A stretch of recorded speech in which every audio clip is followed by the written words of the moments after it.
Olá, seja bem-vindo ao Band Pet. Olha, o programa de hoje está cheio de informação.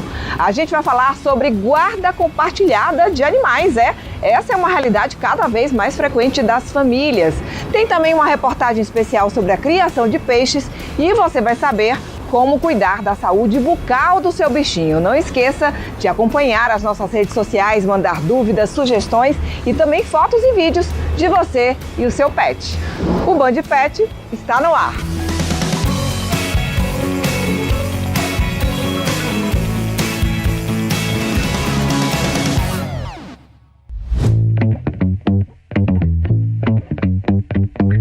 Estou aqui com o Gil, que é o pai do Adam e da Amy. São dois bulldogs franceses que têm 7 anos.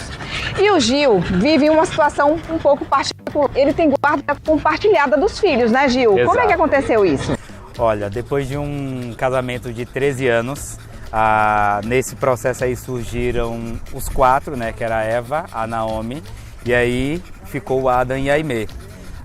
Tanto eu quanto o meu ex-companheiro, apaixonado por eles, ninguém queria abrir mão. E aí chega o momento que cada um tem que seguir o seu caminho, mas também tem que pensar na vida dos dois. Já que nenhuma das duas partes queria abrir mão deles e nem do amor deles, então a gente decidiu compartilhar a guarda. A gente tenta manter a rotina semanal deles, de passeios, de alimentação, de ir à creche, de ir à fisioterapia e também fazendo os ajustes necessários, né? Eu viajo muito por conta do meu trabalho e aí por vezes se estende, ao invés de uma semana, fica 15 dias na casa de um, depois isso é compensado também, né? 15 dias na casa do outro. Desde o início foi consenso das duas partes manter dessa forma, porque a gente precisava ter os dois perto e já que a gente tinha certeza que não queria abrir mão, então nós precisávamos buscar a melhor saída. Nunca houve nenhum tipo de discussão, nenhum tipo de atrito para decidir absolutamente nada sobre a vida desses dois. Ou seja, porque vocês pensam no bem-estar deles. Exato. E uma das nossas preocupações era justamente manter a rotina deles nas duas casas. Evitar, inclusive, a separação dos irmãos. Evitar a separação, exatamente, porque eles sofrem muito. O Adam, no primeiro mês, sofreu bastante. Na creche, inclusive, ele chegou a ter problemas com ansiedade, foi parar no oxigênio. Me ligaram no trabalho para me falar como é que ele estava e tudo mais, ficou sendo acompanhado. E aí, os dois pais conversaram para tentar manter a mesma rotina. O que acontece numa casa, acontece em outra. Com o tempo, eles vão se adaptando e eu acho que é muito melhor do que deixar de vê-los com a separação. A gente ama muito os dois, sempre amou na realidade a família toda e a gente tenta dar o melhor para eles.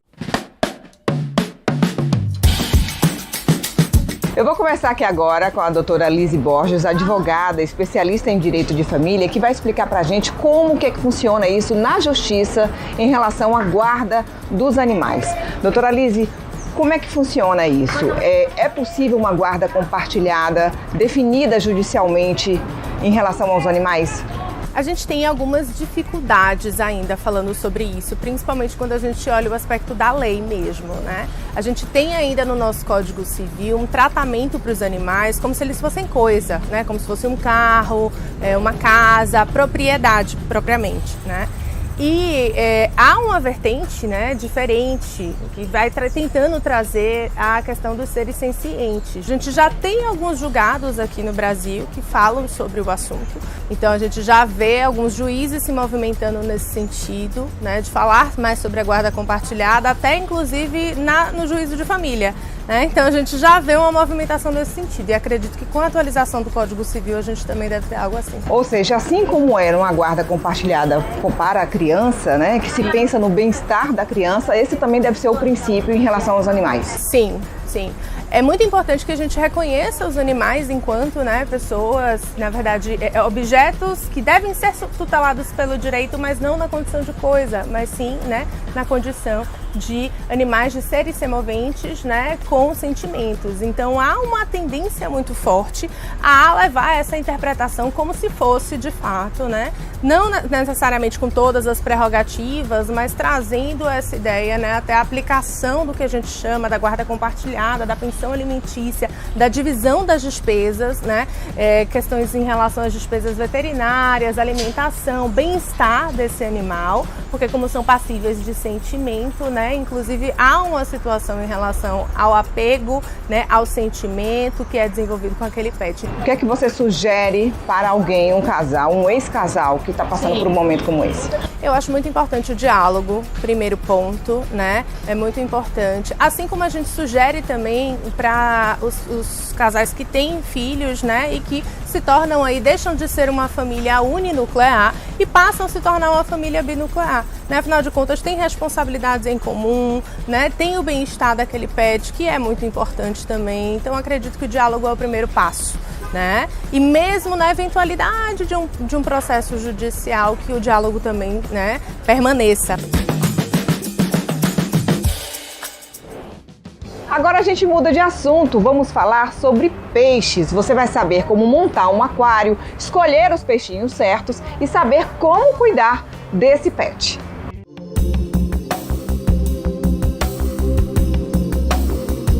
A criação de peixe é uma prática comum, mas isso todo mundo já sabe. E o que a gente veio mostrar aqui hoje é que o seu aquário deve ser decorado da forma correta. E para isso a gente vai fazer uma montagem e mostrar como você deve decorar o seu aquário. Vem com a gente!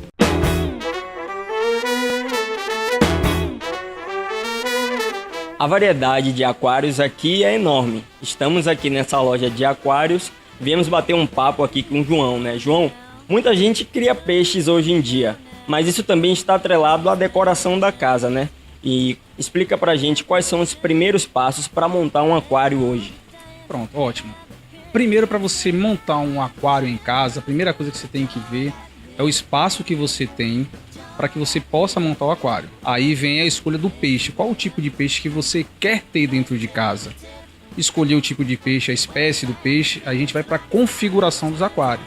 Que aí é a configuração com o tamanho, a configuração com a filtragem, a configuração com a iluminação, para que você consiga ter um sistema equilibrado, um ecossistema equilibrado. Explica pra gente um pouco, né, sobre essa questão das espécies dentro dos aquários. Pronto. A natureza é extremamente sábia, né? Então, assim, o que acontece? Assim como o leão é um predador na selva, dentro do aquário existem alguns peixes que são predadores e são carnívoros também. Então a questão da compatibilidade das espécies é extremamente importante para que você não possa colocar um Oscar, por exemplo, que é um peixe que é extremamente carnívoro e um peixe grande, com um peixe, uma espada, por exemplo, porque vai virar alimento deles. João, sou marinheiro de primeira viagem, quero montar um aquário inicial, pequenininho, mas não entendo muito. O que é que não deve faltar no meu aquário inicial? Então, a parte de equipamento que não pode faltar de hipótese de maneira alguma é a parte da filtragem. Qual o melhor filtro que vai ser colocado nesse aquário para que você possa ter uma maior eficiência e a maior tranquilidade no que diz respeito à questão da manutenção. Outra parte seria a iluminação. Qual iluminação você vai colocar que está atrelado também ao tipo de aquário que você vai pôr? Se vai ser um aquário plantado, com plantas naturais, então tem que ser uma iluminação que ela atenda à necessidade das plantas. Se for um aquário só com peixes, é uma iluminação mais básica, mais tranquila, só mesmo para que possa só iluminar. E a parte do cascalho, que é uma das coisas também que interfere bastante se ela não for escolhida de uma maneira adequada. Por quê? Porque ele interfere no pH do aquário. E cada cascalho interferindo no pH do aquário, a depender da espécie que você tenha, os peixes vão acabar morrendo e você não vai saber o porquê. E quando na verdade é uma coisa simples, que é só o cascalho. Explica pra gente quais são os filtros ideais para cada aquário. A filtragem, você tem diversos tipos de filtro. Os mais comuns são os filtros hang-ons, que são os filtros externos, que ele fica acoplado na parte traseira do aquário. Os filtros de sistema de SAMP, que é um segundo aquário embaixo do aquário. principal, onde a água passa e circula, e o outro que é o mais comum, se chama o sistema canister, para quem tem um espaço extremamente compacto, e aí de acordo com cada tamanho de aquário você tem essa configuração.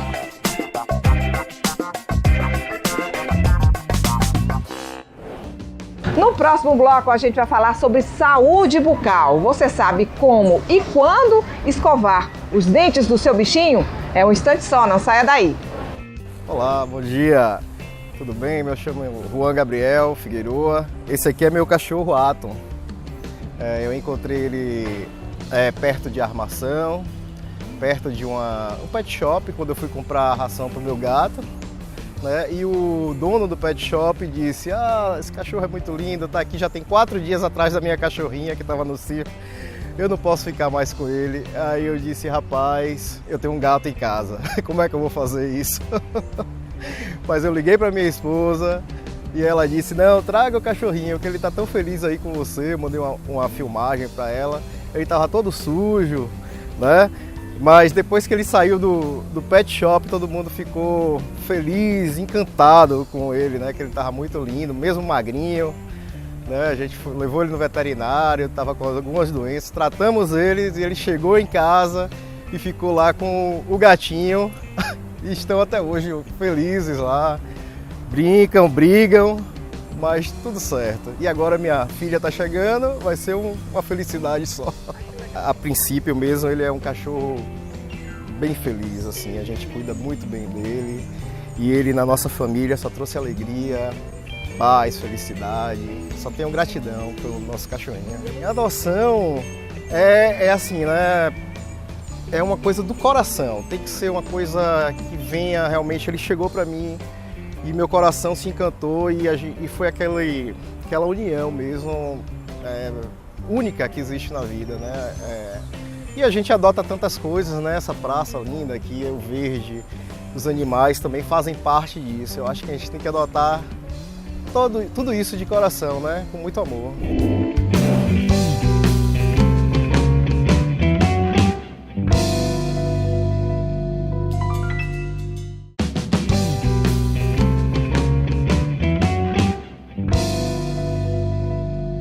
O Band Pet está de volta. Não esqueça de acessar as nossas redes sociais, mandar dicas, informações, dúvidas, também vídeos e fotos de você e o seu bichinho. A gente adora receber e fazer essa interação com você aí de casa.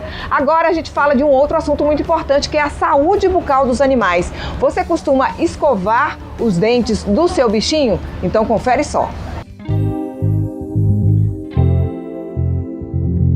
Oi, Carol, vamos falar agora da escovação, né? Que é um tema muito importante, muita gente desconhece ou até quando conhece não faz da maneira correta, não faz com a frequência correta. Estou aqui com a doutora Bruna Pitombo e a gente vai esclarecer um pouco, né, essa questão da escovação nos pets. Doutora, com qual frequência devem ser feitas as escovações nos pets? A frequência de escovar os dentes ela tem que ser feita pelo menos uma vez ao dia, de preferência à noite, e aí retirar a comidinha, tá? O ideal seria 24 horas, mas aí se não conseguir fazer todos os dias, fazer pelo menos 3 a 4 vezes na semana. Lembrando que tem que escovar os dentinhos tanto dos cachorros quanto dos gatinhos. E a não escovação, ela pode causar alguns danos nos pets, né? Ela causa tártaros e isso pode acabar desencadeando também outros problemas de saúde. Explica um pouco pra gente sobre isso. A falta de escovação faz com que acumule alimento, faz com que acumule bactéria nos dentes. E aí, quando eles se fixam, não é possível mais remover com a escovação. E aí a gente precisa de um tratamento periodontal, que é feito com o animalzinho anestesiado e com um profissional veterinário dentista. Se esses tártaros se acumulam na boca, é um foco infeccioso que está ali ativo o tempo todo. Isso leva à inflamação e esse foco ele pode estar translocando para outros locais. Existem animaizinhos que podem ter problemas renais, problemas cardiológicos, abscessos, então assim, várias complicações se não for tratado. Com qual idade o tutor deve introduzir, né, a escovação nos pets? Então, a escovação ela é um pouquinho complicada, então é interessante que comece de forma lúdica. Assim que o animalzinho chega em casa, já deve estimular, colocar o dedo na boca, vir com brinquedinhos, simular que está escovando os dentes e sempre assim, com uma frequência para ele vir se acostumando. que a gente vê também são muitos erros, né? Os tutores às vezes se confundem, né? E utilizam a pasta de dente humana nos pets. E isso pode causar muitos danos, né? Pode. O principal é que os animaizinhos, eles não cospem. E aí tem todos os componentes que vêm na pasta e que eles não devem ser ingeridos. Por isso tem que usar uma pasta que é PET, que aí ele não tem risco dele engolir.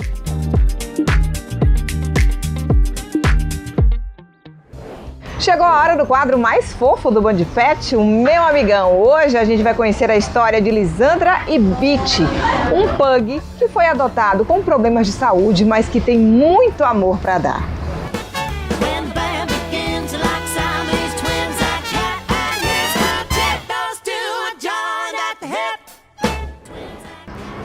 Oi, pessoal do Band Pet, meu nome é Lisandra, sou publicitária e esse aqui é Beach, nosso gogodinho. E hoje ele veio contar a história dele pra vocês. Começa lá no ano de 2020, quando eu e meu namorado, a gente ficou sabendo que tinha um filhotinho de pug pra adoção. E aí a gente foi correr atrás das notícias sobre isso e aí descobrimos que o canil queria descartá-lo, porque ele não servia nem pra procriar, simplesmente porque ele nasceu com displasia e hemivértebra. Confesso que foi um pouco assustador no começo, porque a gente não sabia como cuidar, não sabia das questões financeiras, né? Tanto que a gente fez até uma vaquinha, porque realmente no começo foi pesado, né? Com consultas de um ortopedista, fisioterapia, mas graças a Deus, Beach hoje vive, eu acho que assim, uma das melhores fases da vida dele, porque hoje ele não tem tanta questão de problemas de locomoção. Antigamente ele mancava bastante, hoje ele anda tranquilo, ele corre, ele brinca, ele pula. Ele vive como um cachorro normal, um cachorro carinhoso, amoroso, dorminhoco. E a gente diz muito que depois que Beach chegou, o Beach mudou as nossas vidas. Sinceramente, eu passo por momentos na minha vida mesmo, que eu falo, o que seria de mim se não tivesse esse cachorro? Ele sente, ele sabe tudo. E Beach fez a gente muito feliz desde quando chegou. E hoje nosso bebê tem 3 aninhos e tá aí, super forte, pronto para qualquer aventura. Beijo, pessoal! Hoje no quadro EducaPet a gente fala de um problema que preocupa muitos tutores, que é quando o cachorrinho começa a comer as próprias fezes. O professor Dog explica pra gente o que fazer. Se o seu cãozinho está comendo as fezes, isso chama-se coprofagia. A coprofagia, ela pode ser causada por deficiência nutricional, pode ser causada por fezes muito nutridas. Algumas pessoas dão coisas como suplementos para os cães e isso deixa as fezes muito nutridas, fazendo com que o cãozinho volte a comer o cocô. Também pode estar correlacionado a um nível de estresse muito grande. Uma das formas que pode ter levado o cãozinho a fazer isso é quando o dono reclama todas as vezes que o cachorro faz xixi e cocô no lugar errado. Quando o cachorro ele não consegue esconder, ele passa a comer as fezes. O que a gente pode fazer para corrigir isso? A gente pode passar a não reclamar com o cachorro quando ele fizer isso de errado. Então, toda vez que o cãozinho fizer as fezes no lugar errado, a gente não vai reclamar. Se a gente vê no ato, nós vamos carregar ele e levar para o lugar certo onde a gente quer que ele faça as necessidades fisiológicas. Outra coisa é passar a verificar se esse cãozinho está com algum tipo de deficiência nutricional. Possa ser que ele não esteja absorvendo bem os nutrientes.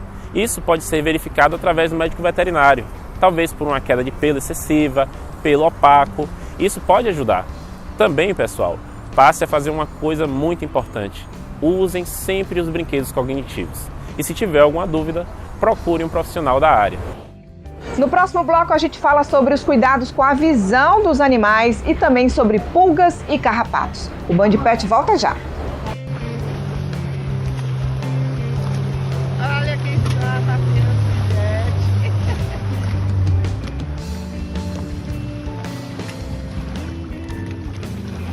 Olha, mano, perdeu o medo, graças a Deus. Primeiro a subir o barco. Está indo na frente, ó. Graças a Deus.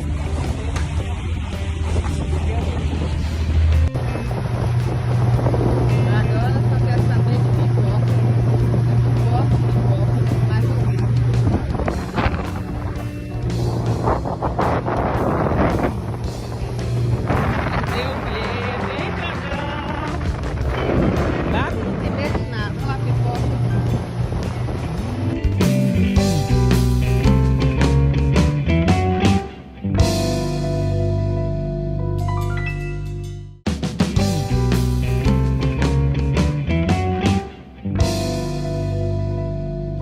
Band Pet está de volta. Você já acessou as nossas redes sociais? Olha, os endereços estão aqui. Não deixa de participar do nosso programa. E agora a gente fala sobre pulgas e carrapatos. Eu conversei com uma veterinária sobre esse assunto. Nesse período de alta estação é comum, claro, que aumente com mais frequência os passeios ao ar livre.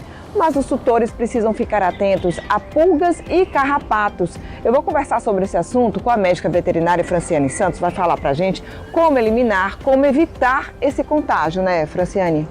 Pois é, nesse período aumenta bastante essa infestação nos animais, né? É bem comum, então os tutores eles devem tomar esses cuidados, principalmente porque 95% desses parasitas estão no ambiente, né? Somente 5% no animal.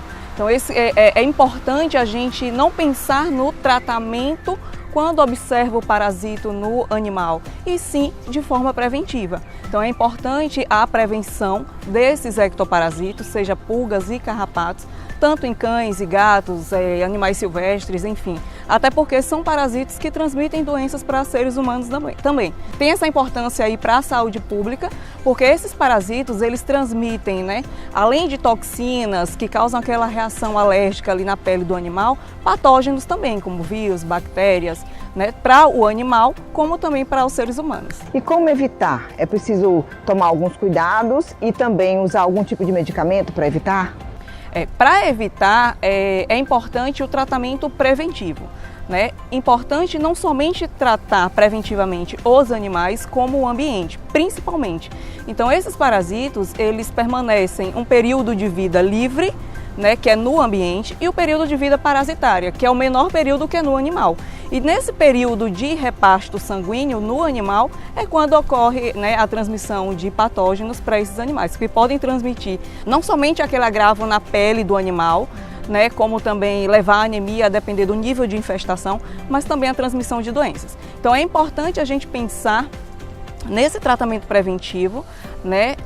No tratamento preventivo tem a utilização de coleiras, de puron, né? Utilizar no dorso do animal.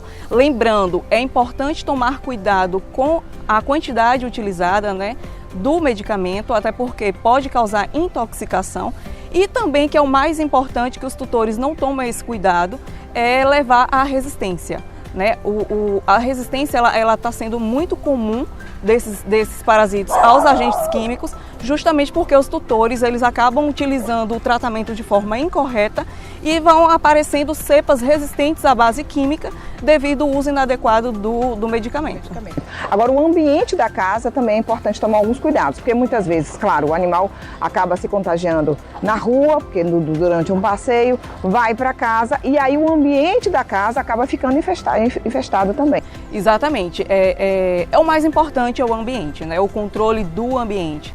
Justamente porque o percentual maior está presente lá, né? E esses parasitos, eles se acomodam mais em locais mais úmidos, escuros, por isso em tapetes, em frestas.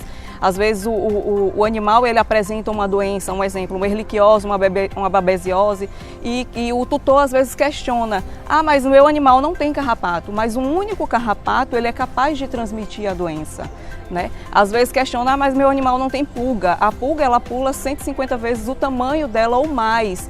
Então aquela pulga que está não sei quantos metros de distância da sua residência pode sim chegar ao seu animal. Então o cuidado maior é no ambiente. E aí deve passar algum tipo de medicamento no ambiente, fazer algum tipo de limpeza especial? Da mesma forma que existe, né, o tratamento pode ser realizado de forma mecânica com a retirada, né, do parasito no animal, né, tomando cuidado também para não deixar a região do capítulo, né, que é a região da boca do carrapato na pele, né, porque vai causar aquela irritação.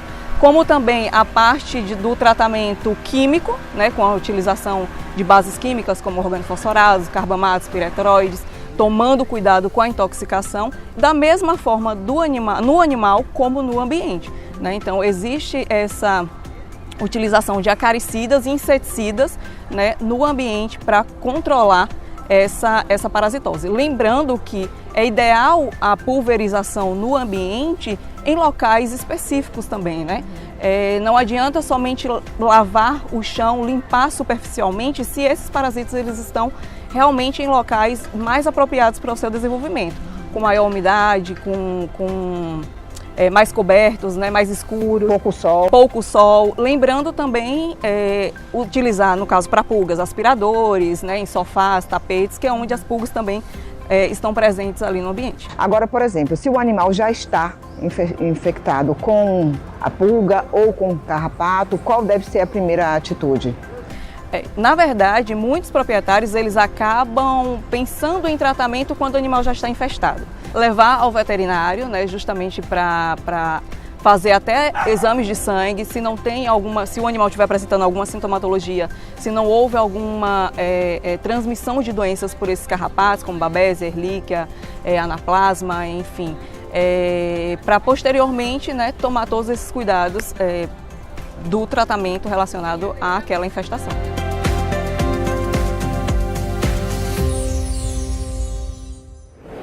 Agora a gente fala sobre os cuidados com a visão dos animais. Você sabia que tem algumas espécies de cachorro que precisam de um cuidado maior com os olhos? Confere só na reportagem.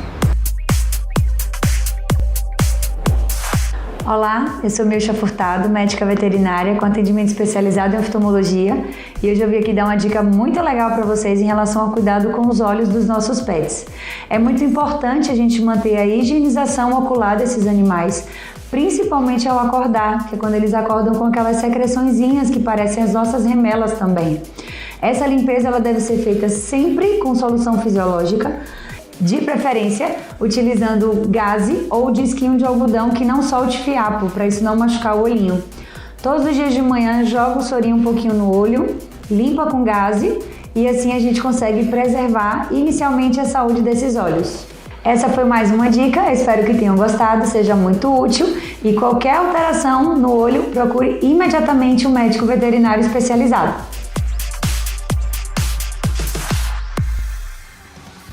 O Band Pet de hoje termina aqui, mas a gente continua, viu, a nossa interação pelas redes sociais. Acesse lá o nosso Instagram, mande também fotos, vídeos pelo nosso WhatsApp. No próximo sábado, a gente está de volta com muita informação, dicas e fofuras para você. Até lá!